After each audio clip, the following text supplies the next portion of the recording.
1 Samuel, capítulo 30, nós vamos fazer uma leitura.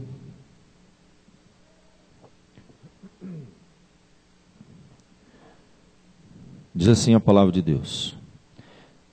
Sucedeu, pois que, chegando Davi e os seus homens ao terceiro dia a Ziclague, já os amalequitas tinham dado com ímpeto contra o sul e Ziclague, e a esta ferido e queimado.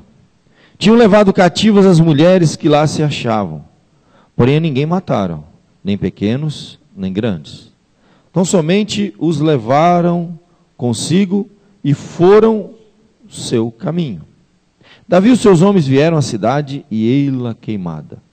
As suas mulheres, seus filhos e suas filhas eram levados cativos. Então Davi e o povo que se achava com ele ergueram a voz e choraram, até não terem mais forças para chorar. Também as duas mulheres de Davi foram levadas cativas, Ainoã, a jezreelita, e Abigail, a viúva de Nabal, o carmelita. Davi muito se angustiou, pois o povo falava de apedrejá-lo, porque todos estavam em amargura, cada um por causa de seus filhos e de suas filhas. Porém Davi se reanimou no Senhor. Disse Davi a Abiatar, o sacerdote, filho de Aimeleque: traze-me aqui a estola sacerdotal. E Abiatar a trouxe a Davi. Então consultou Davi ao Senhor, dizendo: perseguirei eu o bando?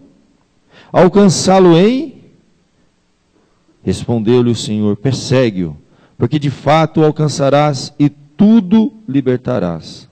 Partiu, pois, Davi, ele e os 600 homens que com ele se achavam, e chegaram ao ribeiro de Besor, onde os retardatários ficaram.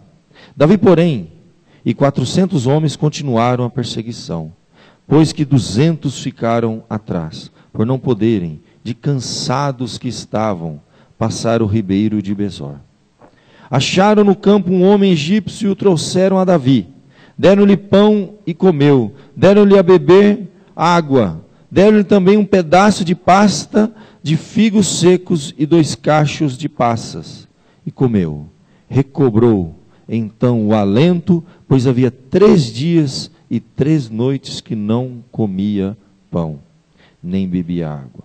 Então lhe perguntou Davi: de quem és tu e de onde vens? Respondeu o moço egípcio: sou servo de um amalequita, e meu senhor me deixou aqui porque adoeci há 3 dias. Nós demos com ímpeto contra o lado sul dos queretitas, contra o território de Judá e contra o lado sul de Calebe, e pusemos fogo em Ziclague. Disse-lhe Davi: poderias, descendo, guiar-me a este bando? Respondeu-lhe: jura-me por Deus, que não me matarás, nem me entregarás nas mãos de meu senhor, e descerei, e te guiarei a esse bando. E descendo o guiou, e eis que estavam espalhados sobre toda a região, comendo, bebendo e fazendo festa por todo aquele grande despojo que tomaram da terra dos filisteus e da terra de Judá. Feriu-os Davi desde o crepúsculo vespertino até a tarde do dia seguinte, e nenhum deles escapou, senão só 400 moços que, montados em camelos, fugiram. Assim Davi salvou tudo quanto haviam tomado os amalequitas. Também salvou as suas 2 mulheres. Não lhes faltou coisa alguma, nem pequena nem grande, nem os filhos, nem as filhas, nem o despojo, nada do que lhes havia tomado. Tudo Davi tornou a trazer. Também tomou Davi todas as ovelhas e o gado, e o levaram diante de Davi, e diziam: este é o despojo de Davi. Até aqui, meus irmãos. Vamos orar pedindo a bênção e a direção de Deus. Pai querido, nós estamos aqui na Tua casa de oração, mais uma vez, Senhor, neste domingo. Te louvamos, colocamos diante do Senhor as nossas orações e adorações. E queremos rogar nesse instante, ó Pai, o Senhor fale o nosso coração, o Senhor que conhece o mais fundo, ó Deus, do nosso coração. O Senhor que conhece cada família, cada angústia, cada luta. E que, ó Pai, sabe daquilo que necessitamos ouvir essa noite. Não muitas vezes o que queremos, mas o que precisamos ouvir. Que o Senhor fale, ó Pai, na tua misericórdia.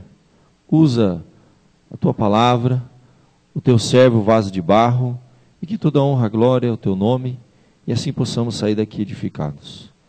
Ajuda-nos, ó Deus, neste grande desafio, ó Pai, de levar adiante, ó Deus, as nossas famílias, de orientá-las, ó Pai, nos teus caminhos, de protegê-las, ó Deus, diante de tantos desafios que enfrentamos na nossa jornada. E que inspirados, ó Deus, aqui nesta passagem, inspirados, ó Deus, na experiência de servos e servas do passado, possamos ter ânimo, Senhor. Possamos perseverar, não desanimar, não desistir de lutar pela família. É o que nós oramos, pedimos e já agradecemos com perdão dos nossos pecados, em nome de Jesus. Amém. Meus irmãos, uma passagem assim, eu acho assim esse texto extraordinário. Que riqueza de detalhes do que estava acontecendo aqui, a gente precisa contextualizar. Se você voltar 2 capítulos antes, você vê que Davi estava em outras batalhas.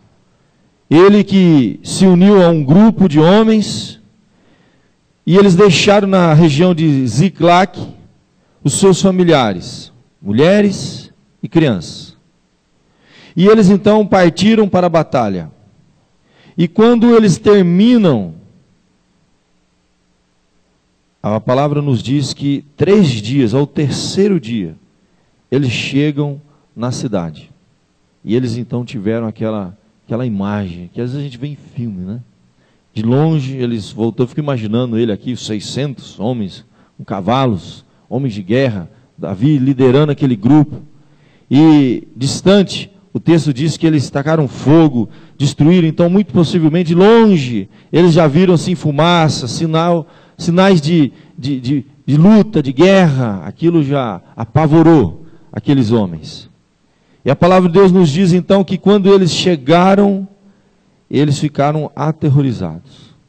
Nenhuma das suas famílias estava lá. Nenhuma esposa, nenhum filho. Tudo foi destruído, tudo foi saqueado, tudo foi roubado. Que choque, meus irmãos, que choque. A gente não consegue nem imaginar o que é você chegar em casa e ver a casa destruída, né? E a sua família não está lá. Foi um momento realmente muito difícil que Davi e seus homens enfrentaram, e nós temos lições preciosas para nós. Dizer que nos dias de hoje a família está sob ataque seria chover no molhado. Nós realmente estamos vivendo tempos difíceis, sempre foram difíceis, né? É uma tendência que a gente tem, né? Nós sempre dissemos assim que está mais difícil do que era antes, sempre mais difícil do que era antes, mas sempre as famílias enfrentaram lutas de toda sorte. Mas eu tenho trabalhado aqui com a igreja, tenho despertado a igreja, apontado detalhes assim para a gente observar, coisas que têm acontecido realmente nos surpreende. E eu achei interessante que o Dr. Hernandes, ele tem um destaque de 5 pontos. Ele diz que o inimigo sempre ataca, são 5 áreas que as famílias sofrem. Eu acredito até que não em escala de maior importância, né, mas na sequência dos eventos que aconteceram aqui, e não só aqui, em outras passagens bíblicas, você vê que famílias enfrentam muitas vezes crises que começam com coisas parecem não ser de grande importância, mas podem aos poucos desencadear outros problemas. Crises primeiramente financeira, dinheiro. Muitas famílias sofrem nessa área. Eles aqui foram saqueados. A cidade foi invadida, né? Suas casas foram destruídas, tudo foi saqueado. Crises na área financeira. Isso traz muito transtorno. E é muito oportuno, porque estamos vivendo uma época de crise financeira no nosso país. De um juro descontrolado, o país em queda livre, desemprego, nunca chegamos nesse nível que estamos chegando, casa dos 11 milhões de desempregados.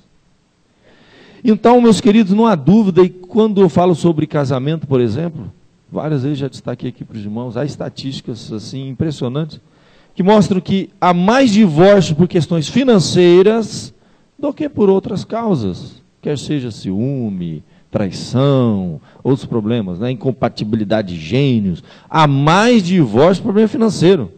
Então, quando a família, por alguma causa, por alguma razão, enfrenta crise nessa área, precisa tomar cuidado, sim.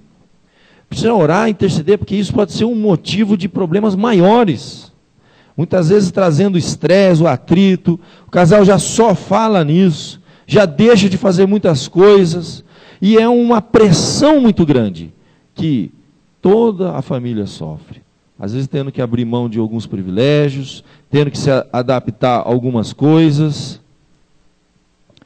Há uma frase interessante que diz assim, que hoje nós gastamos 5 vezes mais do que na década de 50. O que era luxo no passado se tornou necessidade no presente. 5 vezes mais do que os nossos pais gastavam. Que coisa, não? Pensar que os nossos pais viviam com muito menos, 5 vezes menos do que nós temos, e eram felizes. E nós muitas vezes colocamos sobre nós, sobre a família, um peso, né? E 5 vezes mais, eu posso dizer então aqui, praticamente quase a cada 10 anos nós avançamos uma casa, né? São 5 em 50 anos praticamente, né? Quase aí 5 vezes mais, uma conta bem simplificada. Compramos o que não precisamos com o dinheiro que não temos para impressionar quem não conhecemos. Essa frase é muito interessante. Isso tem assolado a gente. E quando enfrenta então crise na forma que nós estamos enfrentando no nosso país, é um desafio muito grande. O inimigo tem trabalhado nessa área. E é uma coisa que a gente precisa observar, orar, tomar cuidado, trabalhar com cuidado. Uma segunda área que tem sido muito difícil para as famílias são os filhos. Como o inimigo tem atingido os filhos. E olha, gente, como que vou ficar em paz se meu filho está numa situação de adversidade?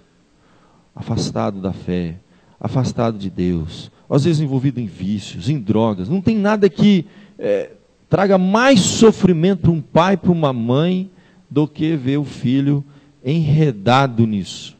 E é impressionante que hoje nós estamos vivendo uma época em que nunca se viu tantas pessoas dependentes de droga, que é algo que destrói, né? Que acaba com a saúde, com a saúde física, emocional, espiritual, com toda a família adoece junto, e como os filhos têm sofrido, e como é comum nós vemos realmente o inimigo trabalhar nessa área. Terceira área é saúde. Saúde é uma coisa que assola a família, eu que o diga, estou enfrentando, estou vendo como que é. Já enfrentei na minha família, meus pais, vi como que é, estou enfrentando. Mas posso dizer com testemunho, com certeza, a diferença é enorme quando Deus está no centro. Tá? Eu vi a minha família, né? Meu núcleo familiar que eu vim, enfrentar uma adversidade na saúde, sem Deus estar no centro. É devastador, é devastador. A diferença é enorme. Mas eu tenho que reconhecer que é realmente algo que cansa, vai desgastando aos poucos, né? Eu que enfrento há 2 anos e meio uma doença grave dentro de casa, os irmãos sabem, não é novidade para ninguém. 2 anos e meio, correndo com médicos, exames e viagem e tratamento. É uma coisa assim que vai cansando, vai esgotando, né? E graças a Deus a gente está vendo solução, a coisa caminhando. Pior que quando a coisa desanda. Quantos já não enfrentaram doença e você não vê solução, e a coisa vai indo? Eu me lembro daquela passagem bíblica muito impressionante, daquela mulher que tinha uma hemorragia, e já tinha, um termo muito interessante que a Bíblia usa, padecido na mão dos médicos, né? E tudo que ela tinha foi, e ela continuou com o problema. Uma coisa que suga, né? Consome, né? Vai cansando, vai exaurindo tudo, as forças, né? Espirituais, físicas, financeiras. Realmente só a misericórdia de Deus que nos sustenta. Quarto ponto que as famílias enfrentam dificuldade: casamento. Tudo isso aqui, gente, afeta o casamento. O filho está com problema, afeta o casamento. Todo mundo sabe disso. O casal vai ter que discutir o problema, ou vai abandonar o problema. Financeiro, um casal que dialoga, que senta, conversa, tem problema financeiro, casamento. Tudo vai afetar o casamento. Então, ali, ó, os dois, gente, marido e mulher, Ali que precisa estar firme o negócio. Se ali eles estiverem firmes, eles enfrentam qualquer coisa. Eles passam por um furacão, a casa cai, tempestade leva, e eles vão permanecer firmes. Porque casa, a gente pode ter e perder. O lar não. Tem que observar isso. O lar quem sustenta é o casal. Os filhos podem passar por problemas financeiros, mas o casamento é impressionante. E por fim, amizade. Até mesmo nesse texto aqui mostra que os amigos de Davi se voltaram contra ele, queriam apedrejá-lo. No momento de crise, de conflito, até as amizades boas se vão. E eram os amigos de confiança, leais a ele, se voltaram contra ele. Aqui você tem 5 coisas que aconteceram aqui. Eles foram saqueados, seus filhos foram sequestrados, entendeu? Davi estava angustiado, doenças emocionais, pessoas somáticas, ele não dormia, entrou em crise, em pânico, né? Casamento, as mulheres foram levadas, os amigos voltaram contra ele, um caos. E eu estou falando assim aqui, não está dizendo que o inimigo espiritual está agindo. Mas curioso, né? Porque quando a gente vai ver a vida de Jó, se você observar, ele foi atingido exatamente nessas 5 áreas. A primeira delas, financeiro. O que Satanás disse? O Senhor cercou ele de bens, ele tem tudo, não falta nada. Ele começou atingindo a família, foi em questão financeira, seus bens. A Bíblia diz então que saquearam ele, roubaram do que ele tinha. E geralmente esses mesmos inimigos, ou é filisteu, amalequita, essa turma aí, persegue o povo de Deus sempre, né? Os filisteus modernos.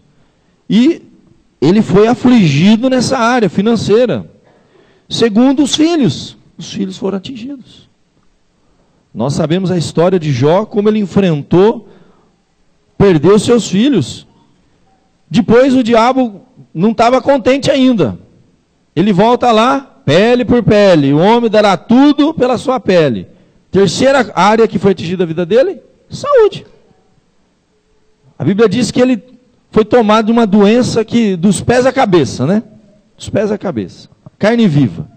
Um tipo de uma fogo selvagem, que hoje diz, é uma doença que existe, é raro, mas existe, que você fica em carne viva, né?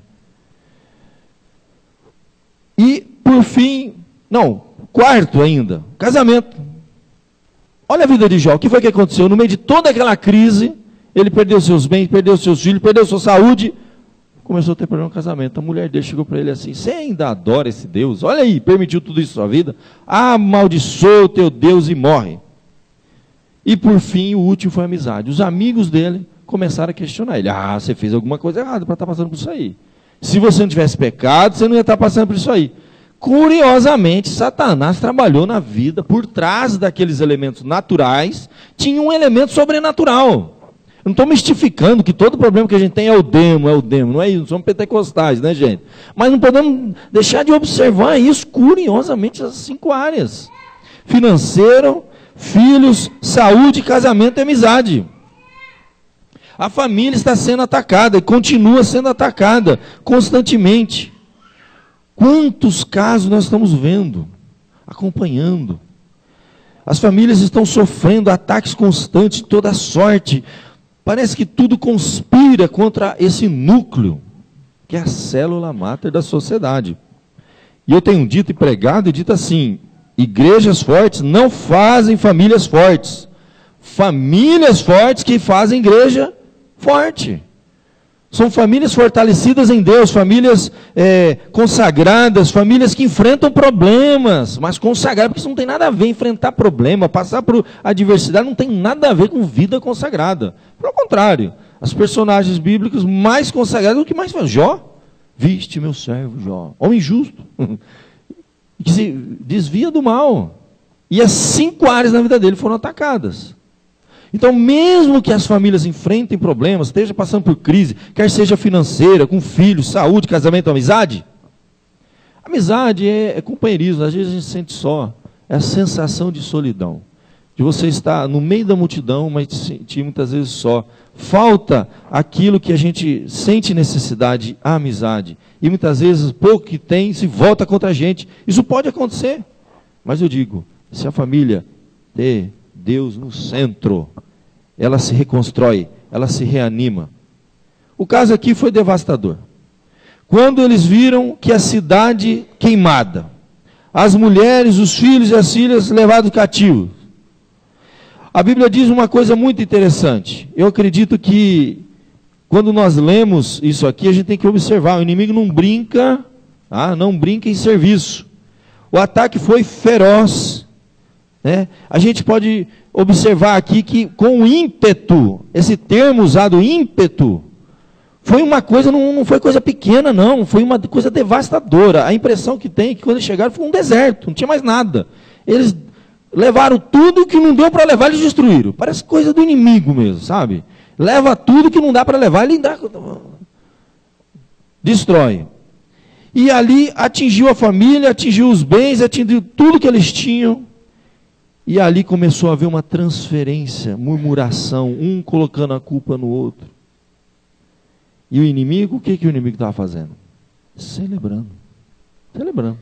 Porque quando eles, depois, lá no final da história, se aproximaram dos inimigos, a Bíblia nos diz, é muito interessante, né?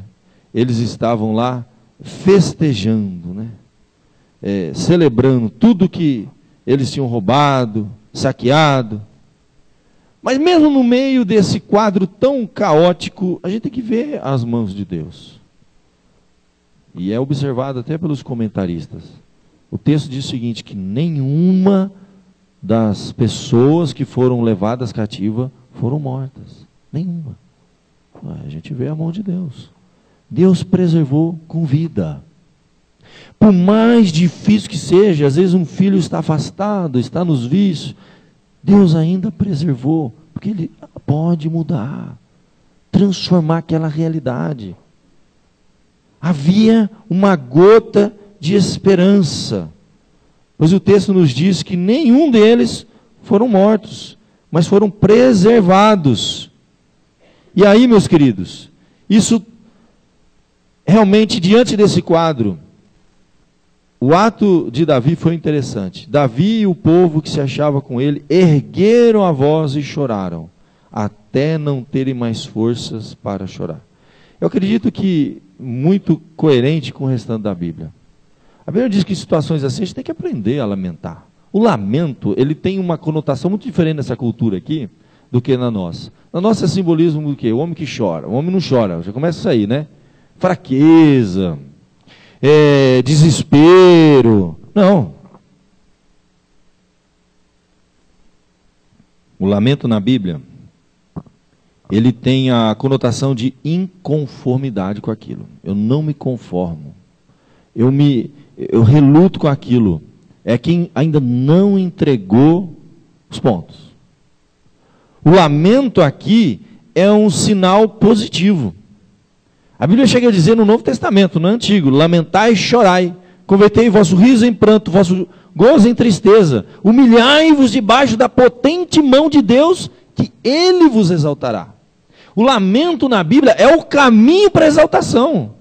É o reconhecer o estado de miséria, chorar, lamentar e se derramar na presença de Deus. O lamento já é uma oração. Quando nós nos colocamos na presença de Deus e lamentamos aquilo. Nós não nos conformamos com aquilo. Nós não somos passivos diante das dificuldades que nós enfrentamos. Nós não somos realmente... Não temos sangue de barata. Somos humanos. E Deus sabe disso. A Bíblia diz que Ele conhece a nossa estrutura e sabe que somos pó. Então, quando nós nos humilhamos debaixo da potente mão de Deus, nós estamos nos colocando no pó. O lamento é isso. E a Bíblia diz que eles lamentaram até não ter mais forças. Imagina, né, aquela cena, né? É uma coisa assim impressionante. E eles começaram a clamar, a chorar e a derramar diante de Deus. Só que os homens que Davi liderava, todos estavam angustiados. O próprio Davi, o verso 6 diz, ele muito se angustiou. Mas os homens começaram a se revoltar. É diferente. O lamento não é uma revolta, não é uma rebelião contra Deus. O lamento é o reconhecimento de um estado que precisa haver uma mudança. Alguma coisa precisa ser feita. Deus não gosta de comodismo. Deus não quer que nós nos conformemos. Essa que é a verdade. Tanto que Paulo fala na carta aos Romanos, não vos conformeis. O cristão verdadeiro, ele é um inconformado. Num certo sentido, ele nunca está satisfeito, porque ele sempre quer melhorar. Ele é um inconformado, não vos conformeis. É o reconhecimento que alguma coisa precisa ser feita. E eles lamentaram, mas o povo falava em apedrejá-lo. A amargura tomou conta. Lamento não é amargura, pelo contrário. É tirar a amargura do coração através do lamento e derramá-lo na presença de Deus. Se você está em angústia, lamente, chore, clame, derrame, lance sobre ele, sobre Deus. Declare diante de Deus aquilo que está lhe amargurando. E cada um ali, diz o texto, no verso 6, olha, cada um estava amargurado por causa do seu filho e de sua filha. Mas, em contraste com a reação daquelas pessoas que parece que não tinham um relacionamento tão íntimo com Deus como Davi tinha, e o fato de ter relacionamento íntimo com Deus não quer dizer que nós não vamos passar por angústias, mas nós vamos reagir a elas de forma diferente. Eles se amarguraram e queriam fazer uma besteira, que o único que podia tirá-los daquela situação, eles queriam apedrejar. O único que pode resolver o problema, a gente ataca, e assim acontece em casa. A pessoa que mais pode nos ajudar é a que nós, no momento de dificuldade e angústia, mais atacamos, xingamos, brigando, esperneamos. E foi o que aconteceu. Mas Davi tinha uma história com Deus. O relacionamento com Deus não começou aqui na angústia. Os filhos de Deus têm uma história. Ele já havia passado por muitas coisas. Ele já tinha visto Deus agir e intervir nos momentos mais críticos. Ele já tinha enfrentado outros leões. E de fato, literalmente, a gente conhece a história de Davi, né? Ele já tinha visto Deus agir. Então, a esperança de Davi está aqui no finalzinho do verso 6. Porém, Davi, fazendo um contraste, né? Ele estava angustiado, o povo queria apedrejá-lo, porém, Davi reanimou no Senhor, seu Deus. Ele voltou a ter ânimo de novo. Aquela situação era devastadora, né? Tinha tudo para perder os ânimos, entregar os pontos. Acabou. Não tem mais o que fazer. O que nós vamos fazer? Não tem mais o que fazer. Desistir. Se conformar. Se entregar. Porém, Davi se reanimou no Senhor. Aqui para mim é que tudo começa. Se reanimar em Deus. Esperar nele. Experimentar a ação que ele vai fazer, agir, operar. E não ficou só nisso. A Bíblia nos fala aqui que ele foi então consultar Deus. Naquela época, consultar o sacerdote significava consultar a Deus. Disse Davi a Abiatar, o sacerdote, filho de Aimeleque, traze-me aqui a estola sacerdotal. E Abiatar trouxe a Davi, consultou Davi ao Senhor. Antes dele tomar qualquer atitude, não foi por amargura, não foi por um desespero. Ele chorou, é importante o lamento, o reconhecimento é uma coisa que precisa ser feita. Se reanime em Deus e busca a direção de Deus para agir. Sabedoria, visão, o que fazer, como fazer. Que Deus confirme qual o caminho, qual saída. Deus sempre tem uma saída.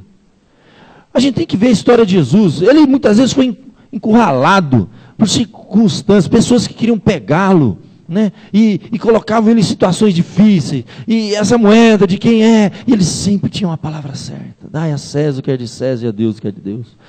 É a sabedoria que é necessária muitas vezes em situações de dificuldade. Se reanimar em Deus, mas buscar nele força, orientação, direção, para achar uma solução para a família e não desistir. E aí Deus corresponde. Deus, ele pergunta, perseguirei, alcançarei. Aí ele fala, persegue-o, porque de fato alcançará e tudo libertarás. E partiu imediatamente então Davi. A sua esperança foi depositada em Deus. Ele confiou nas promessas de Deus. Ele não estava esperando, não, será que esses homens vão? Ele não era na força do homem, não era na sua capacidade. Ele dependeu totalmente de Deus. Momentos de crise nos ensinam uma coisa, gente. O extremo do homem é o momento de Deus. É quando a gente descobre que realmente não é nada e que a gente depende totalmente dele. A nossa vida está nas mãos de Deus. E se está nas mãos dele, ótimo, é o melhor lugar que podia estar. Ele pode todas as coisas. Ele é o Todo-Poderoso. Ele pode mudar qualquer situação. Ele pode mudar qualquer circunstância. Tem lugar melhor para a gente estar? Momentos como esse, a gente descobre que nós dependemos totalmente. Ele não tinha outra coisa a fazer. Ele foi lá um sacerdote e falou que Deus... Se Deus dissesse assim, não vá. Não vá, porque você não vai conseguir resgatar suas esposas, seus filhos, seus bens. Ele ia ter que aceitar. Ia ser difícil. Veja bem, ele foi consultar a Deus porque havia possibilidade de se ouvir sim ou não. Isso é dependência. Isso é entrega. Isso é chegar a um ponto e falar assim, a minha vida pertence a Deus. Tudo que eu tenho te pertence. Se Deus quiser me levar agora, Ele me leva. Se Deus me mostrar a saída, Ele vai... Dependência. Por isso que a Bíblia fala que Davi era o homem segundo o coração de Deus. E olha que ele era um pecador, hein, gente? A gente conhece a história de Davi, hein? Foi lá, Betseba, mandou matar o marido dela, aprontou, fez muita coisa errada. Mas ele era alguém que vivia na dependência de Deus. No momento de crise, a Bíblia fala que ele admitia, reconhecia, se entregava, se colocava nas mãos de Deus, se submetia a Deus. E não há nada que agrade mais a Deus do que isso, gente. Há um coração quebrantado e contrito, a Bíblia fala. Deus não recusará. Deus não deixará de ouvir. A Bíblia diz que Deus dá graça aos humildes e resiste a quem? A soberbo. A soberbo é o que se rebela. Não se conformar com essa situação não é rebelião, gente. É lamentar, colocar diante de Deus, se reanimar no Senhor, buscar sua direção, debaixo da sua orientação. E aí sim, agora vamos agir, vamos trabalhar. E aí ele então, diz o texto, partiu com 600 homens com que ele se achava. Você vê no verso 10, é interessante, de 600, de repente, passa para 400. Porque 200 ficaram para trás, porque já estavam cansados. Então a gente olha nessa estatística que as pessoas querem, que realmente querem resolver o problema, elas vão até o fim. Aqueles 200, gente, se os filhos, se a esposa estava lá, não tem, gente, tem que ir até o fim, lutar pela família até o fim. 200, 1/3 desistiu, se cansaram. E nós que esperamos em Deus não podemos nos cansar. Não podemos desistir. E os 400 agora em menor número. A situação ficando mais difícil. Óbvio que eles também estavam cansados. Continuaram caminhando. Aproveitaram as oportunidades. Um homem egípcio, que era servo do Amalequita. Olha que situação irônica, gente. Os Amalequitas mostram aqui que eles eram sem misericórdia. Tinha um servo, adoeceu, abandonou. 3 dias e 3 noites, aquele homem não comia nem bebia, ia morrer. Davi lhe deu alimento, pasta de figos secos, cachos de passas. Ele recobrou o alento. E aí Davi então aproveitou aquela oportunidade. Olha só. Rastro deixado pelo próprio inimigo. E ali foi a solução. Ele apontou onde o grupo estava.